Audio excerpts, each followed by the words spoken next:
ലാലേട്ടൻ നായകനായി 2001 പുറത്തിറങ്ങിയ ചിത്രമായിരുന്നു രാവണപ്രഭു. രാവണപ്രഭു ഒക്ടോബർ 10 4K ആയി റിലീസിന് തിയേറ്ററുകളിലേക്ക് എത്തുകയാണ്. റിലീസിന്റെ രാജാവാണ് ലാലേട്ടൻ.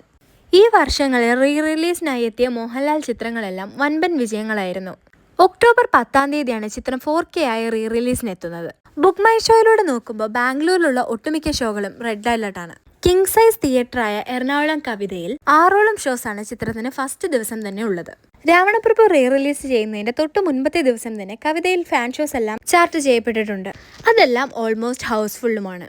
GCC രാജ്യങ്ങളിലും രാവണപ്രഭുവിന് വൻപൻ റിലീസാണ് പ്ലാൻ ചെയ്തിട്ടുള്ളത്. തൃശൂർ രാഗം, എറണാകുളം കവിത, കോട്ടയം അഭിലാഷ്, ആലപ്പുഴ സീതാസ്, കോഴിക്കോട് അപ്സര തുടങ്ങിയ തിയേറ്ററുകളിലാണ് ഫാൻ ഷോസ് ചാർട്ട് ചെയ്യപ്പെട്ടിട്ടുള്ളത്. 1993 IV ശശി സംവിധാനത്തിൽ വന്ന് മംഗലശ്ശേരി നീലകണ്ഠൻ എന്ന ക്ലാസിക് കഥാപാത്രത്തെ ലാലേട്ടൻ പ്രസന്റ് ചെയ്തത് ദേവാസുരം എന്ന സിനിമയിലൂടെയായിരുന്നു. ദേവാസുരത്തിന്റെ രണ്ടാം പാർട്ടായിട്ടുള്ള രാവണപ്രഭു 2001 രഞ്ജിത്തിന്റെ സംവിധാനത്തിൽ വന്നത്. 24 വർഷങ്ങൾക്ക് ശേഷം വീണ്ടും ഈ സിനിമ തിയേറ്ററുകളിലേക്ക് എത്തുമ്പോൾ ഇതിന്റെ ഫ്രഷ്നെസ് നഷ്ടപ്പെടുന്നില്ല. വളരെ ചുരുക്കം സിനിമകൾക്ക് മാത്രമേ ഇത്തരത്തിലുള്ള ഒരു കാഴ്ച നമുക്ക് ലഭിക്കാറുള്ളൂ. മലയാളത്തിലെ ഒട്ടുമിക്ക അടിപൊളി സിനിമകളും ലാലേട്ടൻ്റേത് തന്നെയാണ്. ഇനിയിപ്പോൾ ക്ലാസ് ആണെങ്കിലും ക്ലാസിക് ആണെങ്കിലും അടിപൊളിയാണെങ്കിലും അതിലും നമ്പർ 1 ലാലേട്ടൻ തന്നെയായിരിക്കും. അപ്പം മറ്റേനാൾ ഈ സിനിമ തിയേറ്ററുകളിലേക്ക് എത്തുകയാണ്.